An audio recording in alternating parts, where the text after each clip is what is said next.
Welcome back to my YouTube channel. um you'll see that I'm not posting this video at my usual schedule. This is because this is a bonus video for people that are coming from TikTok side, where I posted my garden and how it started and the whole process. And I saw that a lot of people had a lot of questions, so I grouped together a few questions that I could pick up that I am going to answer all in one. But firstly, I would just love to say, guys, thank you so much for showing my video so much love. I am so glad that I was able to inspire a lot of people to go back into starting their gardens or to start their gardens. When I shared that video, to be honest, me and my husband, we were just sharing our experience and the memories and how it all started. I did not realize it was going to blow up the way it did, but nevertheless, I really do appreciate your guys' love and support. Hence, I felt it was so important for me to come. So I sat down with my husband and we discussed a few questions that we saw people had, which were common, and those are the questions that I'm going to be answering today. So please note, we are barely answering from our experience from the moment we started our garden to now. So I'm going to give you my opinion. It doesn't mean that my opinion is final. It doesn't mean that whatever I say is the final say. I'm just giving you my opinion. You can go and do your own research. Okay, all right. Now let's start with the first question. The plant boxes, my husband designed according to the space that we had. He measured to say, okay, on this space, this is how big of the plant boxes we would need, and this is the sizes that we would need. And then once he measured everything, he found a guy who did the boxes for him, and then from there he painted them with a water resistant paint so that they don't swell up with the rain. And then after that, he also got the stands to put the plant boxes. He bought them somewhere. Like, my husband is very big on Facebook Market, so when he wants something, he's very determined. He will go look for it until he finds it. So he found it from some guy on Facebook Market, and then those ones, they help with lifting up the boxes, because if the boxes are not lifted when it rains, they soak up in water and that can destroy them quicker. So the crates that you see, which I'm gonna do a little video for you guys to see, those crates, you got them from some guys, and then we put the boxes up and then it lifts up the box, which works better because then the water doesn't stay and the box can last longer without decaying from the water soaking up on it. The guy who did the boxes, to be honest with you, my husband has lost his contacts. We tried to look for the contacts, but you can look for anyone who does boxes as long as you have an idea of what you want. You can use Pinterest, you can use Google, whatever you use, but you can use and just give someone an idea to say, this is what I want and this is the specific size that I want, and then you can buy. No, the grow bags do not only have soil inside. So underneath, if you check on my other TikTok videos, which I've shared before, underneath we have boxes, we have wood logs, we have dry wood, we have dry grass, we have dry leaves. So basically anything organic, you put it underneath there to fill your box, and then at the top you can start with the soil and then you fill it up as you go. That way the box does not get too heavy, because remember, if it's only soil, it's gonna get heavy and then it's gonna start to, sink, and then it's like pretty much throw out everything.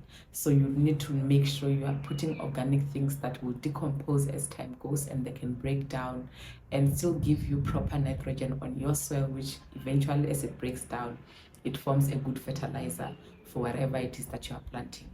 And as you go, the soil will start to sink down as those things decompose. Okay. No, you don't need to start on grow box.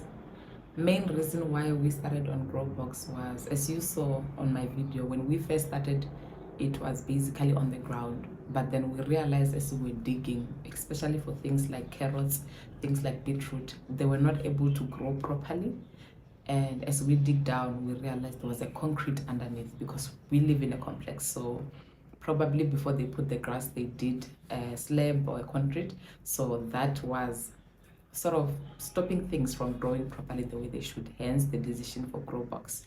And then once we got the grow box, we actually realized they even help with the weed, because then you don't have to worry about weed and stuff like that, and they are much more easier to manage, hence our decision to get grow bags.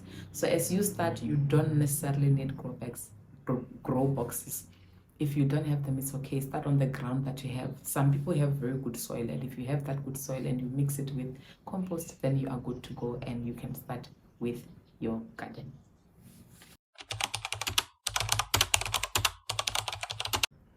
So I got my grow bags from Take a Lot. I will try and leave a link below, and I'll also do a picture here on the side. I got two sizes. There were the large ones which came as 3 in a packet, and then there were the medium ones which came as 5 in a packet, which I will leave the pictures for you guys to see. But I also used the Woolworth, the bags from Woolworth. I also use that especially to plant things like mint, because mint spreads a lot, so you don't want to put it on the ground or anywhere where you have other crops.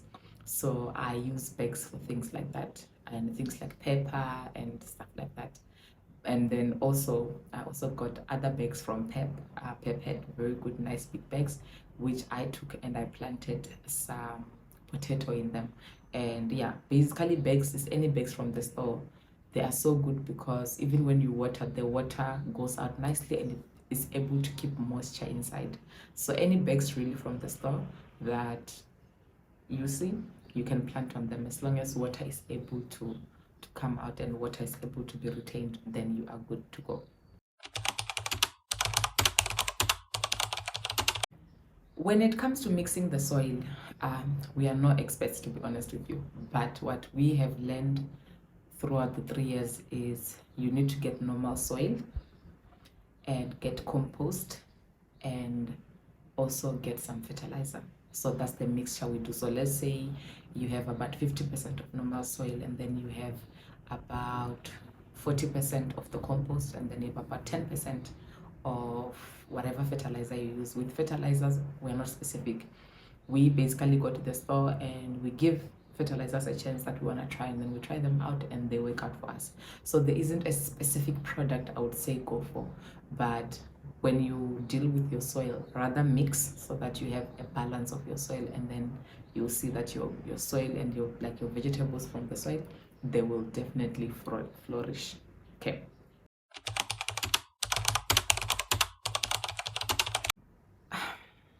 We buy soil from a guy by the road. I'm just being honest with you. We don't really have any specific expensive place to buy. You know those guys where by the road as you drive, they deal with soil, their soil. Yeah. We usually stop the car, we check the soil. If we're happy with the soil, then we buy, and then we're good to go. So we don't really have a specific place where I can say we buy the soil. So if you know anyone who sells soil, it doesn't mean you necessarily need to go to anywhere where there's expensive soil. Anyone who sells soil and you want to give them a try, you just give them a try. Then you see different kinds of soil, what works for you, what doesn't, what you like, what you don't. But otherwise, we don't really have anywhere specific. When it comes to compost, any hardware store has compost. You can buy from there, or one of those guys on the streets also have them. Then you just buy from them and then you mix up. Usually we use compost or cow manure or chicken manure. Mix it with your soil. They are very good fertilizers. We just don't like chicken manure because they smell and you find your yard will be smelling, but cow manure works perfectly fine for us. We usually mix our soil with it and we're good. When we first started, we tried growing our seedlings, and it was frustrating because they need a specific kind of environment, they need a specific kind of temperature and stuff like that, and you need patience because they need about 3 to 4 weeks to grow before you can transplant them. So then we realized that okay, one of the quickest ways of some of the seedlings is that we go and we hunt for them, we buy them, and then once we get them, then we are happy. And then some of the stuff we grow the seedlings, things like onions, things like carrots, things like butternut, things like pumpkins. Obviously those things you need to grow your own seedlings, and it's a process where you just need to be patient. So before planting any vegetable, make sure you do your own research. By research, I mean understand your area. You have to understand for each plant that you want to plant, what kind of environment does it like? Does it like too much sun? Does it like too much water? Does it like, the climate where you are at? The more you read about something, you get to understand. For example, with spinach, we know it likes a lot of sun, so you make sure you place it somewhere where the area gets a lot of sun. With cabbage, you know it thrives in shadows, so you make sure you plant it somewhere where there's a shadow and it is okay. But at the end of the day, it's all about doing your own research and understanding how in your own province, in your own area, in your own country, what season works for what. Because each vegetable plant has its own season that it thrives in. So we always try and make sure we do our research according to that, and that's how you get all the information that you need so that you know what to plant, when to plant it according to your own area. When it comes to starting your own garden, as I said, you can choose to buy seedlings or grow seedlings. But my best advice is to start with buying the seedlings. It makes your life easy.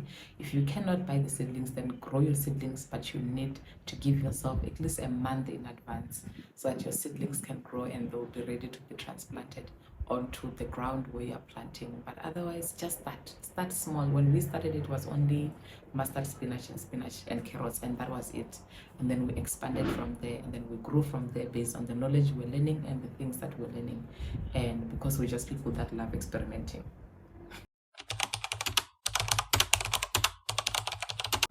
When it comes to watering your plants, it is tricky. One of the few mistakes we made when we first started was over watering our plants, because you would just make this assumption that, well, it was hot today, the plants should be watered. Then you realize that their leaves start to turn yellow. Things like spinach, if you over water spinach, the leaves will start to turn yellow to show you that you're giving me way too much water. So one of the things that you do, which is a trick, which is so cheap to do without having to buy any expensive materials, use your own finger. Take your finger, put it down on the soil underneath. Don't worry about the top layer. The top layer may look dry to you, but as you put your fingers underneath, you realize that your soil is still very moist. If your soil is moist, then there's no need for you to water that day. Usually we water like once a week and we are good to go, because as much as it is hot, when we water, we make sure we soak them nicely so that water can stay and it can be absorbed nicely by the ground, and that's it. When it comes to fertilizers, we're not specific to a certain fertilizer. We currently, what we have experience with is cow manure, which work perfectly as I previously mentioned it, and any fertilizer, organic fertilizer that we go to a store and we buy, we just go with it. So every time we are changing, because we try out different fertilizers just to see what works best until we can find our comfort zone. But to be honest, there isn't a specific fertilizer. So just go to the store, get a fertilizer, and you are good to go.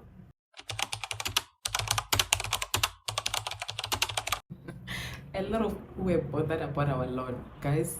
As you saw from the start video, when I took this video, it was a week after we moved in, and as you saw that the lawn already was dying on its own. And when we started, we tried to get it going to be green and nice, but then we soon realized that at night there are termites that are underneath that come out to eat the grass and collect them, and every time it's a circle. The grasses, they grow, and then the termites come and they take. So it's a battle. We're still trying to work on it, but honestly right now it's not our priority. We don't eat grass, and most of the time, like in summer, the grass flourishes on its own. It does grow back, but obviously now it was winter, so hence you see the grass looks quite clumsy. So for those that were bothered by the grass, guys, I don't eat grass. We eat the vegetables. Nonetheless, we have tried our best, but there are termites that are eating it, so there's nothing much we can do there. No, we are not farmers, to be honest, but we both grew up in a village where our parents used to plant vegetables to feed their families. And yeah, we grew up with that experience of seeing it and being able to be part of it, but we never realized that one day we would be the people that are now doing it out of passion and just out of wanting to learn more and teach it to our kids, because it's a skill that we do believe our kids need to have, and they can grow with it. And you'll be amazed at how much kids get to fall in love with something. You don't need to force them to do it, but bit by bit introduce them to it, and you will see they fall in love with it. So the net, you buy it from any hardware store. You just go there and you say, I need a bed net for my garden, and they sell them in different meters. So you just buy according to the meter of your garden, and then you use it on your garden, and then you are good to go. But the net really works so well when it comes to birds, because birds will eat your seedlings. Like birds, they will chow all your seedlings, then you'll be left with nothing. But with the net, it is so well protected. We have no issues with that whatsoever. We use PVC pipe to hold our net. We basically just screw them there, as you can see, but we found that they were more flexible and a lot more easier to work with. And this is still a work in progress. My husband has a plan to make sure this garden can water itself, so eventually we should get there, but this is what we are using for now. To be honest, in the area where we are at, we don't have any issues with bugs or mites or whatever you guys might call it.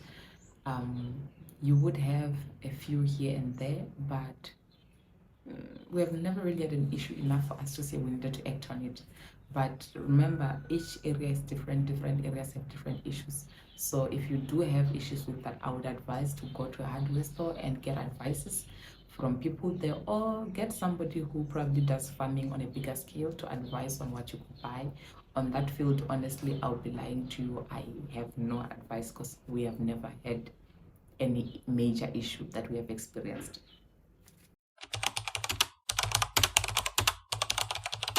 If you using grow bags, then make sure you use mulch at the bottom. Applying a natural mulch like shredded leaves in a grow bag is an effective way to retain soil moisture, decreasing the need to water so often. Mulch is organic material such as tree bark, wood chips, grass, or leaves. The mulch will also work as a fertilizer as the material decomposes. Now your grow bags are ready for your plants. No space, no worries. And the results speak for themselves. Our kids just saw us doing it, and then they joined. As you saw in the first video, my son basically just joined his father because his father bought him a small shovel, and he was interested. He had no idea what Diddy was doing, but to him it was like, whatever Diddy's doing looks fun, I'm gonna do it. And then when my daughter was born, she saw we spent so much time in the garden, so for her it just came as second nature. She loved it, and yeah, pretty much that's where our kids spend most of the time with us, and we love it because we get to have conversations, we get to bond with them as a family, and it is a nice experience. And we do believe one day when they grow and they become their own adults, it's a skill that they can use for the rest of their lives, and they can pass it on to their children and their children's children, and just like that. For the big question of what did we plant on our garden, I will show you guys a video view of what we planted in our garden. Otherwise, I hope this video answers all of your questions. If you still have any more questions, please leave them on the comment section, and I will make sure I answer according to my experience in my best way possible. But otherwise, thank you so much for watching this video. I really do appreciate your guys' love and the support that you guys are showing us, and I hope this video can inspire someone to go and start their garden. And I hope all these questions that I answered are able to help you understand how to start your garden, where to start, because I know for a lot of people they do have questions. So yeah guys, thank you so much for watching. Bye for now.